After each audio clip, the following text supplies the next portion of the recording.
Diabetes mellitus हमारा topic है, एक बहुत कॉमन टॉपिक है एग्जामिनेशन पॉइंट ऑफ व्यू से, पॉइंट ऑफ व्यू से। जो स्टूडेंट्स मेडिसिन वगैरह पढ़ रहे हैं उनसे अक्सर ये क्वेश्चनिंग की जाती है, बहुत ज़्यादा इस टॉपिक की डिमांड आएगी, इसलिए इसमें डिटेल इसके clinical feature, pathophysiology, types, clinical syndrome की आगे फर्दर हर टाइप की आगे डायग्नोसिस, फिर उनका ट्रीटमेंट प्रोटोकॉल्स, मेडिकेशन सब हम इस टॉपिक में डिस्कस करेंगे।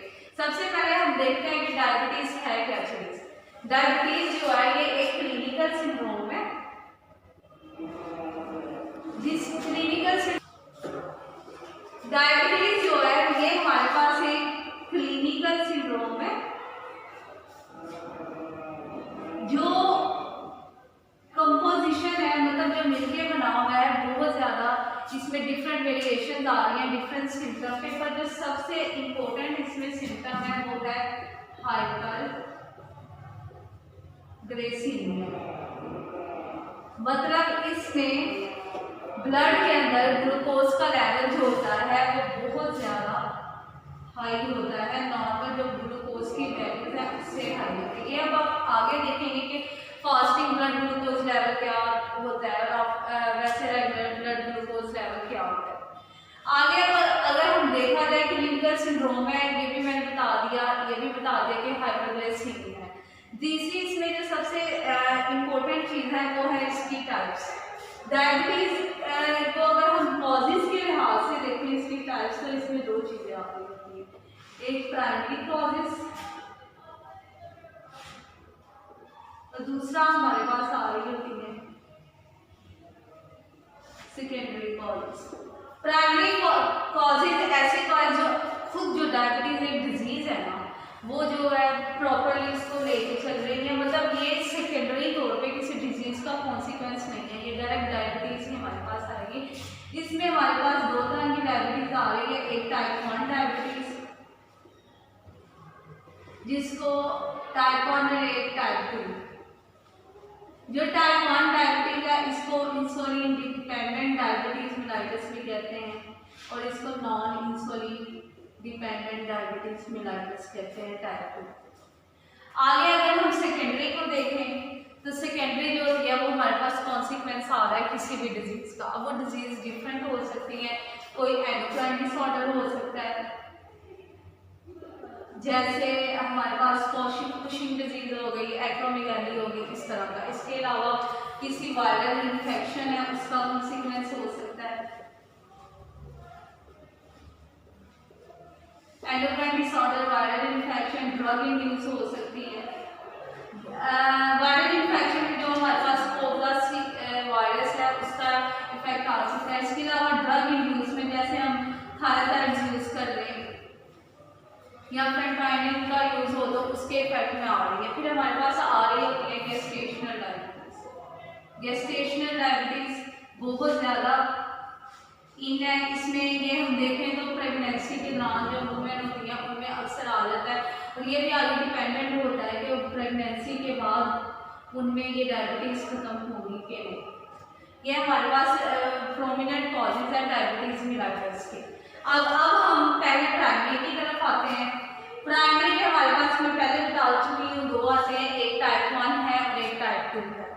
जो टाइप 1 और टाइप 2 में हम बेसिक डिफरेंस देखेंगे। मैक्सिमम जो डायबिटीज हमारे पास है वो टाइप 1 या टाइप 2 में आ रही होती है और ये हमारे पास बहुत कॉमन आ रही होती है, इसलिए स्टूडेंट्स के लिए वाइवा पॉइंट ऑफ व्यू से, क्लिनिकल पॉइंट ऑफ व्यू पे इसमें से डिफरेंस करना बहुत ज़रूरी है कि टाइप 1 और टाइप 2 में बेसिक डिफरेंस क्या है। जो टाइप 1 डिजीज है उसको हमने non insulin dependent diabetes mellitus का है, जो टाइप 2 है उसको हम लोगों ने non insulin dependent diabetes mellitus है। जो सबसे पहला फैक्टर इनमें आ रहा होता है वो एज का आ रहा होता है। जो टाइप 1 होती है ना, मैक्सिमम बिफोर 30 एज आ रहा होता है, मतलब 5 to 30 ईयर्स की जो एज है इसके दौरान टाइप 1 जो है वो ज़्यादा इसकी अक्रेंस है। और जो टाइप 2 है ये मैक्सिमम आफ्टर 30, मतलब 30 से आगे ऑनवर्ड एज जो है उसमें हो जाता है। पहली चीज एज हो गई, दूसरी चीज हम देखेंगे कॉजेस। जो टाइप 1 है ये ऑटो इम्यून है। ऑटो इम्यून का ये मतलब है कि जो पैंक्रियाटिक बीटा आइलेट सेल्स हैं वो या तो टोटली डिस्ट्रॉय हो जाते हैं और उनकी इंसुलिन की जो सिक्रेशन है वो टोटली डिक्रीज हो जाती है। जो इंसुलिन की सिक्रेशन है वो बिल्कुल खत्म हो जाती है। और जो टाइप 2 है इसमें या तो रेजिस्टेंस आ रही होती है और जो पैंक्रियाटिक सेल है वो कुछ हद तक डैमेज हो रहे होते हैं। इसमें ये नहीं है कि टोटली इंसुलिन की सिक्रेशन है वो खत्म होगी, इसमें इंसुलिन की सिक्रेशन टोटली खत्म नहीं होती है। फिर इसके बाद अगर हम फर्दर देखें इसमें जो है बंदा इंसुलिन डिपेंडेंट होता है, इसको आउटर इंसुलिन आर्टिफिशियल इंसुलिन चाहिए होती है। इसमें इंसान जो है वो इंसुलिन इंडिपेंडेंट हो सकता है अगर वो अपनी लाइफस्टाइल मॉडिफिकेशन करें प्रॉपर, अगर वो अपना लाइफस्टाइल को रखे, मेंटल फैक्टर्स को रखे तो वो इंसुलिन इंडिपेंडेंट होता है। इसमें जो है वो डाइटरी मॉडिफिकेशन नहीं चाहिए होती, मतलब डाइटरी इफेक्ट बहुत कम है, इसमें डाइटरी मॉडिफिकेशन बहुत ज़्यादा रिक्वायर्ड है।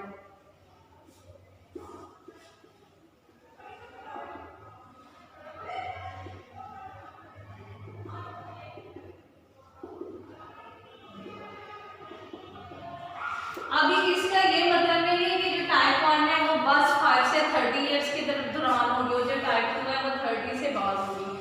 कई ऐसे केसेस देखे गए हैं, बहुत रेयर केसेस है जिसमें जो टाइप 1 है आफ्टर 40 भी देखी जा रही है पर वो किसी डिजीज का कॉन्सिक्वेंस होता है, और जो टाइप 2 है वो बिफोर 30 भी देखी जा रही है वो भी किसी डिजीज का कॉन्सिक्वेंस, मतलब उसके एनवायरमेंटल फैक्टर जो है और जो डाइटरी कंडीशन है, हाइजेनिक कंडीशन है वो बहुत ज़्यादा खराब है, तो उसमें फिर ये दोनों डिजीजेस देखी गई हैं।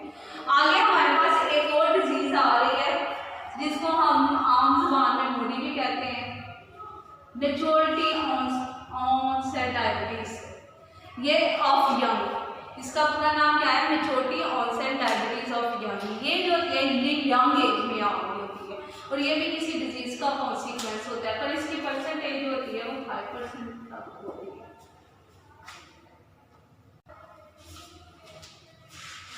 अब हम लोगों ने टाइप 1 और टाइप 2 में डिफरेंस भी देख लिया और बेसिक जो है डायबिटीज इसका हम लोगों ने इंट्रो भी देख लिया।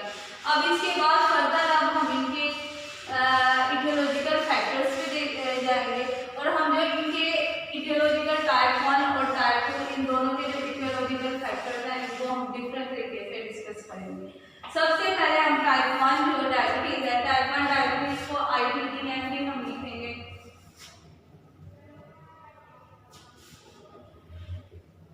इसके इटियोलॉजिकल फैक्टर्स पे जाएंगे। इसमें सबसे पहला जो हमारे पास इटियोलॉजिकल फैक्टर आ रहा है जो बहुत ज्यादा कॉमन कॉज बन रहा है आजकल, वो है जेनेटिक। सबसे पहला जो हमारे पास इटियोलॉजिकल फैक्टर है उसमें हमारे पास जेनेटिक कॉजेज सबसे पहले आ रही है। जेनेटिक कॉजेज जो है इसमें डायबिटीज कॉज करवाने की बहुत ज्यादा रीजन है और मैक्सिमम जो है 30 to 40% जो हमारे पास डायबिटीज आ रही है वो जेनेटिक फैक्टर्स की वजह से आ रही है, मतलब फैमिली में वो ऑलरेडी रन करते हैं। सेकेंड चीज हमारे पास आ रही है इनहेरिटेंस।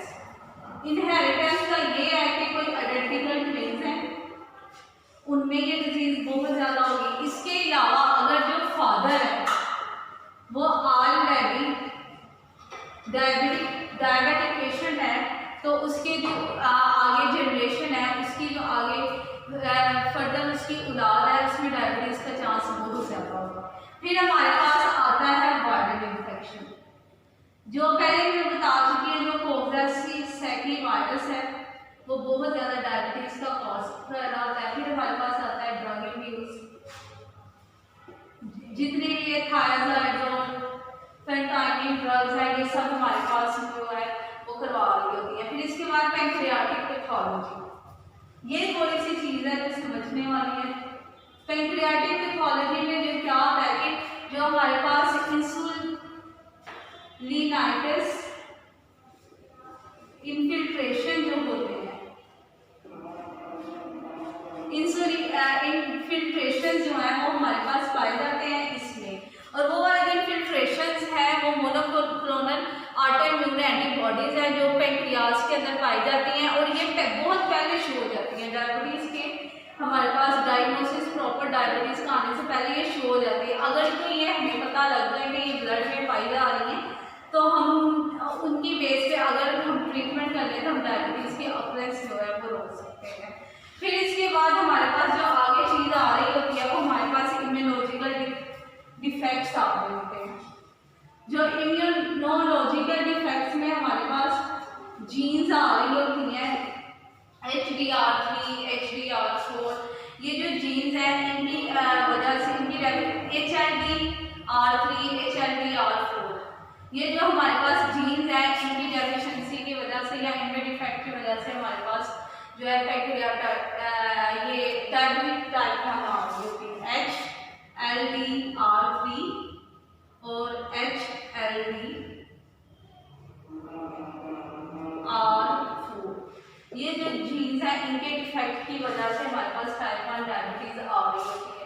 अब हम इसके बाद जो है टाइप 2 डायबिटीज है उसके इसके इटियोलॉजिकल फैक्टर्स की तरफ जाएंगे जो डायबिटीज को कॉज करवाते हैं। इसके जो है इटियोलॉजिकल फैक्टर्स जो है वो टाइप 1 से थोड़े से चेंज है। इसमें जो सबसे पहले हमारे पास चीज आ रही है जेनेटिक्स। अगर वो कोई आइडेंटिकल ट्विंस है उनमें 30 to 40% रेट है टाइप 1 में, इसमें कोई आइडेंटिकल ट्विन है फादर डायबिटिक तो 100% चांस है कि उसकी आगे नेक्स्ट जनरेशन जितनी होगी इसमें डायबिटीज होगी। फिर इसमें इन्वायरमेंटल फैक्टर्स आते होते हैं। इन्वायरमेंटल फैक्टर्स में हमारे पास कोई स्ट्रेस फैक्टर्स हैं, कोई पुअर हाइजेनिक फैक्टर्स हैं, कोई न्यूट्रिशनल फैक्टर्स हैं। ये सारा कुछ जो होता है ये हमारे पास आ रहा होता है। ये सारे इन्वायरमेंटल फैक्टर्स जो है वो टाइप 2 को कॉज करवा देते हैं। और इसमें भी फिर हमारे पास जो तीसरी चीज़ आ रही होती है जो बहुत इंपॉर्टेंट है वो है पैंक्रियाटिक पैथोलॉजी। इसमें पैंक्रियाटिक पैथोलॉजी ऑटो इम्यून नहीं कि वो मोनोक्लोनल एंटीबॉडीज मिल रही होंगी। इसमें पैंक्रियाटिक पैथोलॉजी कुछ इस तरह के इसमें या तो इंसुलिन की सिक्रीशन जो है वो खत्म हो जाती है या इंसुलिन सिक्रीशन को रेजिस्टेंस आ जा सकती है या फिर डिले हो जाता है। कई बार इंसुलिन की सिक्रीशन जो है वो डिले हो जाती है। अब हम क्लिनिकल फीचर्स की तरफ जाएंगे। क्लिनिकल फीचर्स में हमारे पास इसके दो तरह के फीचर आते हैं, एक एक्यूट आते हैं और एक सब एक्यूट आते हैं। जो हमारे पास एक्यूट क्लिनिकल फीचर्स है ना उसमें ये सीन है कि जो डिजीज हमारे पास आ रही है उसमें सडन ऑनसेट होगा। मतलब जो हमारे पास फर्स्ट हाइपरग्लाइसीमिया और पोलीयूरिया वगैरह के जो सिम्टम्स होंगे वो सडन ऑनसेट होंगे। ज़्यादातर जो टाइप 1 है उसमें एक्यूट सिम्टम्स आते हैं। जो हमारे पास टाइप 2 डायबिटीज है उसमें सडन नहीं आता। डिजीज की ऑकरेंस से 4 to 7 इयर्स पहले तक ये थर्ड हाइपरग्लाइसीमिया पोलीयूरिया के सिम्टम्स आ रहे होते हैं। जो डिजीज होती है वो सिम्टम्स स्लो शो करती है। 4 to 7 इयर्स के बाद डिजीज जो है हमारे पास क्लियर डायग्नोसिस आता है और इसमें हमारे पास ज़्यादातर टाइप 2 आ रही होती है। अब हम लोगों ने टाइप 1 और टाइप 2 को भी देख लिया, इनके क्लिनिकल फीचर्स की बेस पे भी देख लिया। अब हम फर्दर आगे स्टडी को देखते हैं। इसके mode of present clinical features को हम मोड ऑफ प्रेजेंटेशन के बेस पे देखेंगे। मोड ऑफ प्रेजेंटेशन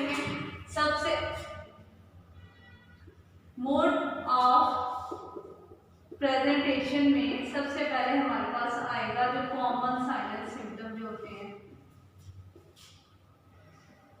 जो कॉमन साइनल सिम्टम्स हमारे पास शो होते हैं, सबसे पहला कॉमन साइनल सिम्टम जो हमारे पास आ रहा होता है वो है पोलीयूरिया। जो पोलीयूरिया होती है ये कॉन्सिक्वेंस होता है ऑस्मोटिक डाययूरेसिस का। ऑस्मोटिक डाययूरेसिस क्यों हमारे पास हो रही होती है? क्योंकि हमारे पास हाइपरग्लाइसेमिया बहुत ज़्यादा हो रहा होता है जिसकी वजह से हमारे पास पोलीयूरिया आ रहा होता है। दूसरी चीज़ हमारे पास आ रही होती है थर्स्ट। बहुत ज़्यादा ऑस्मोटिक डाययूरेसिस की वजह से बॉडी में फ्लूइड का और वाटर का इम्बैलेंस हो जाता है जिसकी वजह से थर्स्ट बहुत ज़्यादा लग रही होती है। फिर तीसरी चीज़ हमारे पास आ रही होती है वेट लॉस क्योंकि एक बॉडी में हाइपर ब्लड के अंदर हाइपोग्लाइसीमिया, बॉडी में हाइपोग्लाइसीमिया, जिसकी वजह से जो ग्लाइकोजन के स्टोर्स हैं हमारे पास वो ऑटोमेटिकली उनकी डेफिशिएंसी होती जा रही है, जिसकी वजह से मसल मास कम होता जा रहा है। इसके अलावा जो हमारे पास अमाइनो एसिड्स हैं, जो अमाइनो एसिड्स हैं उनको भी फिर ग्लूकोज में कन्वर्ट किया जाता है, तो उस वजह से भी हमारे पास वेट लॉस हो रहा होता है। और तीसरी चीज़ हमारे पास आ रही होती है कि जब ये दोनों स्टोर्स भी डिप्लीट हो जाते हैं, फिर हमारे पास जो फैट स्टोरेज है वो भी बहुत कम हो रहा है। जो फैट स्टोरेज है वो भी क्योंकि मसल में जो है वो फैट जो है वो भी ग्लाइकोजन में कन्वर्ट, ग्लूकोज में कन्वर्ट होना शुरू हो जाते हैं, तो फिर वेट लॉस होता है। पर अगर लाइफस्टाइल फैक्टर्स ठीक हैं तो वेट लॉस जो है non insulin dependent diabetes mellitus, आम अल्फाज में जो हमारे पास टाइप 2 डायबिटीज मेलाइटस है उसमें वेट लॉस बहुत कम हो जाता है। फिर हमारे पास नेक्स्ट जो फैक्टर आ रहा होता है, नेक्स्ट जो चीज़ आ रही होती है blurring of vision. Blood vision हमारे पास इसलिए आ रहा होता है कि जो हमारा रेटिना है वो हाइपरग्लाइसीमिया को बहुत ज़्यादा फेस कर रहा होता है, जिसकी वजह से इसमें ब्लरिंग ऑफ विजन हो रही होती है। फिर ब्लरिंग ऑफ विजन की वजह से साथ हमारे पास पोस्टरल हाइपरटेंशन आ रही होती है। पोस्टरल हाइपरटेंशन हमारे पास इसलिए आ रही होती है कि जो प्लाज्मा वॉल्यूम है वो लो लिम में कम हो जाता है, जिस वजह से फिर हमारे पास पोस्टरल हाइपरटेंशन जो होती है वो बहुत ज़्यादा आ रही होती है। फिर हमारे पास एक चीज़ आ रही होती है कीटोएसिडोसिस। कीटोएसिडोसिस हमारे पास क्यों हो रही होती है? फैटी ब्रेकडाउन की वजह से, अमाइनो एसिड्स का ग्लूकोज में कन्वर्जन की वजह से। तो कीटोएसिडोसिस जो होती है ये बहुत ज़्यादा कोमा का काज होती है, और ये 25% डायबिटीज पेशेंट में तब शुरू होती है जब उन पे एक्यूट अटैक ऑफ डायबिटीज होता है। जब उनमें एक्यूट अटैक ऑफ डायबिटीज होता है तो उस टाइम उनमें कीटोएसिडोसिस हो रही होती है। फिर मोड ऑफ प्रेजर्वेशन देख ली। अब हम मोस्टली जो है अब टाइप 2 डायबिटीज की तरफ जाएंगे। जो टाइप 2 डायबिटीज है उसमें भी ये पोलीयूरिया, थर्स्ट, वेट लॉस हो रहा होता है। पर ये जो सिम्टम है वही जो आगे मैंने बात की थी कि अगर लाइफस्टाइल फैक्टर्स ठीक हैं तो ये सिम्टम्स बहुत ज़्यादा जो है वो इफेक्ट नहीं करते। इसके अलावा इसमें गैंग्रीन, फंगल इन्फेक्शन, टाइप 2 के अंदर हमारे पास क्या क्या आ रहे होते हैं? Thirst, weight loss, but up to a limit. अगर फैक्टर्स लाइफस्टाइल फैक्टर ठीक है तो ये चीज़ें हमारे पास नहीं आ रही होती। ब्लडिंग ऑफ विजन, इसके अलावा हमारे पास इसमें फंगल इन्फेक्शन बहुत ज़्यादा आ रहा होता है। अगर लाइफस्टाइल फैक्टर ठीक है तो इन सिम्टम्स को हम बहुत ज़्यादा अच्छे से डील कर सकते हैं। आगे अब हम इनके फैक्टर्स को हमने दोनों के देख लिए। टाइप 2 जो हमारे पास डायबिटीज है उसके फैक्टर्स के बाद हम इनकी कॉम्प्लिकेशंस की तरफ जाएंगे।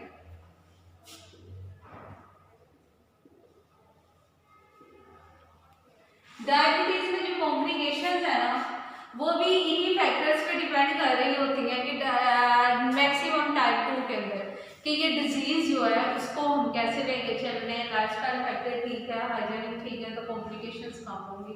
जो मैक्सिमम कॉम्प्लिकेशन इसमें आ रही होती हैं वो होती है कोई न्यूरोपैथी हो जाती है, क्योंकि हाइपरग्लाइसीमिया की वजह से जो नर्व्स होती हैं, हाइपरग्लाइसीमिया ब्लड के अंदर होती है, नर्व्स को ग्लूकोज की एनर्जी की कम मिल रही होती है, जिसकी वजह से न्यूरोपैथी बहुत ज़्यादा हो रही होती है। फंगल इन्फेक्शन हमारे पास आता है। फंगल इन्फेक्शन किसी भी जगह पे बेड रिडन जो पेशेंट्स होते हैं उनमें ये बहुत ज़्यादा होता है।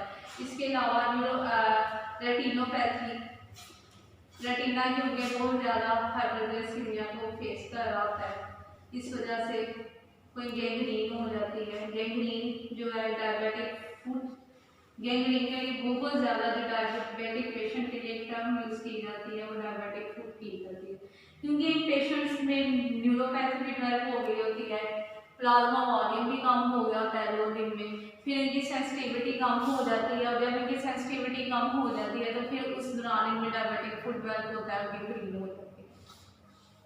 अब हम डायबिटीज की कॉम्प्लिकेशन के बाद अब हम इसकी इन्वेस्टिगेशन पे आएंगे। इन्वेस्टिगेशन हमारे क्लिनिकल पॉइंट ऑफ व्यू से बहुत ज़्यादा इम्पोर्टेंट है, इसकी बेस पर हमें डायग्नोसिस करना होता है। इन्वेस्टिगेशन में सबसे पहले मैं एक टेबल ड्रॉ करती हूँ।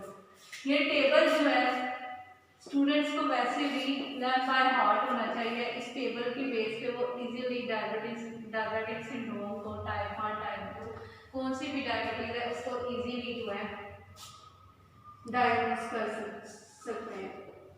और अब हम इसका क्राइटेरिया देखेंगे, क्राइटेरिया फॉर डायग्नोसिस। जो क्राइटेरिया फॉर डायग्नोसिस है डायबिटीज का क्लिनिकल पॉइंट ऑफ व्यू से बहुत ज़्यादा इंपॉर्टेंट है। सबसे पहले इसमें हमारे पास फास्टिंग ब्लड ग्लूकोज लेवल आ रहा है। फास्टिंग ब्लड ग्लूकोज लेवल का मतलब है कि इसकी नॉर्मल रेंज क्या है, फिर इसकी इम्पेयर्ड, इसके भी आगे स्टेजेस है कि नॉर्मल रेंज क्या है, नॉर्मल से आगे फिर हमारे पास इम्पेयर्ड फास्टिंग ग्लूकोज लेवल क्या है, इम्पेयर्ड के बाद decrease glucose tolerance test, impaired glucose tolerance test है उसको हम कर रहे होते हैं। फिर अगर फर्दर वो लिमिट भी क्रॉस हो जाए फिर हमारे पास डायबिटीज में जानने साल होता है। पहले हमारे पास नॉर्मल रेंज आएगी, फिर हमारे पास इम्पेयर्ड फास्टिंग ग्लूकोज लेवल आएगा, फिर इम्पेयर्ड ग्लूकोज टॉलरेंस टेस्ट आएगा, फिर हमारे पास डायबिटीज मेलाइटिस आएगा। जो नॉर्मल ग्लूकोज लेवल है, फास्टिंग ब्लड ग्लूकोज लेवल है, जो नॉर्मल हमारे पास वैल्यू है वो हमारे पास लेस देन 110 होती है, लेस देन 110 होती है। अगर ये हमारे पास नॉर्मल वैल्यू आ रही है तो मतलब पेशेंट नॉर्मल है।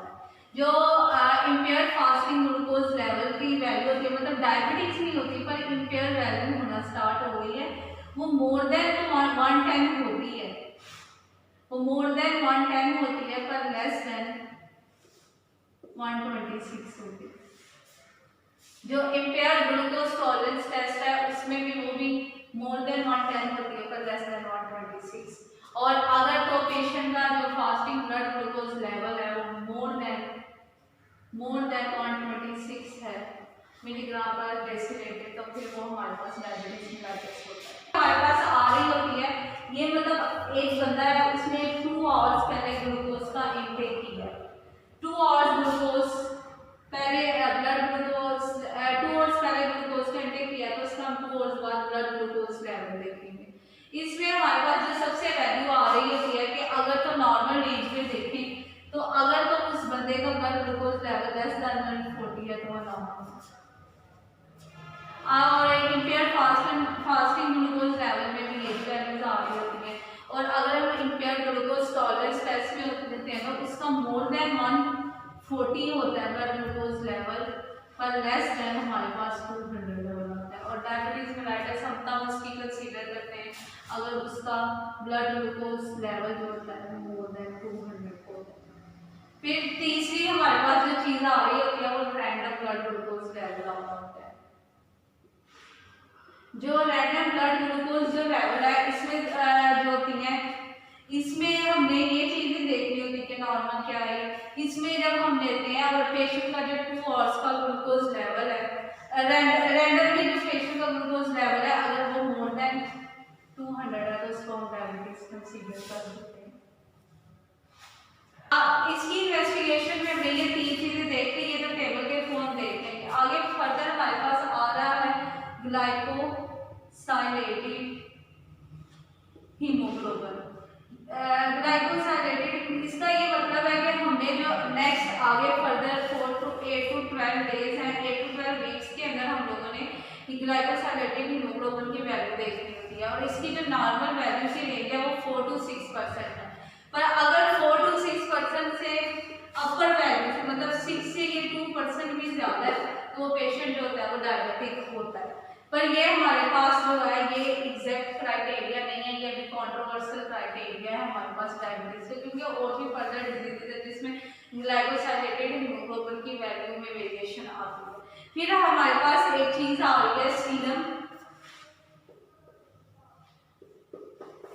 फ्रुक्टोसामाइन। ये जो हमारे पास सीरम फ्रुक्टोसामाइन है इसके बनने का एक प्रोसेस है कि जब हमारे पास बॉडी में हाइपरग्लाइसीमिया ब्लड में होता है, बॉडी में हाइपरग्लाइसीमिया होता है उस टाइम हम अमाइनो एसिड को स्पेशली एल्ब्यूमिन को हम लोग ग्लाइकोसाइलेशन करके ग्लूकोज में कन्वर्ट कर देते हैं। तो उस टाइम हमारे पास ये एक एंजाइम है जो बनता है जिसको सीरम फ्रुक्टोसामाइन कहते हैं।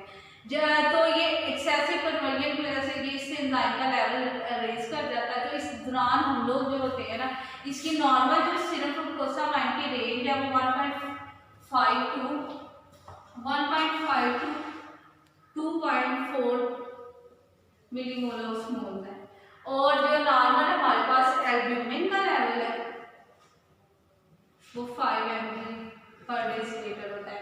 तो अगर इन वैल्यूज में हमारे पास 5 ग्राम डेसीलीटर होता है, अगर तो हमारे पास इन वैल्यूज में वेरिएशन आ रही हो तो फिर हमारे पास वो डायबिटीज का डायग्नोसिस आता है। फिर हमारे पास जो फर्दर आगे आ गई है वो यूरिन एनालिसिस आ गई।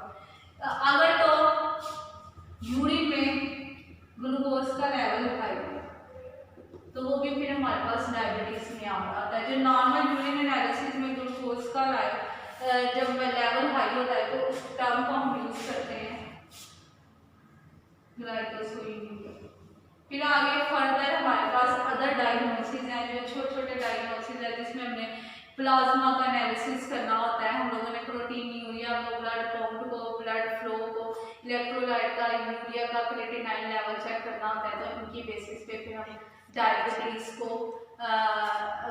कंसीडर करते हैं। ये यहाँ तक तो हम लोगों ने सिर्फ डायबिटीज की इन्वेस्टिगेशन देखी। अगले लेक्चर में हम इसका ट्रीटमेंट प्रोटोकॉल देखेंगे और इसकी फर्दर कॉम्प्लिकेशंस देखेंगे। वो बहुत एक तकरीबन काफ़ी लंबा लेक्चर होगा, पर इंशाल्लाह से डायबिटीज को हम कंप्लीट कवर कर देंगे। अल्लाह हाफिज़।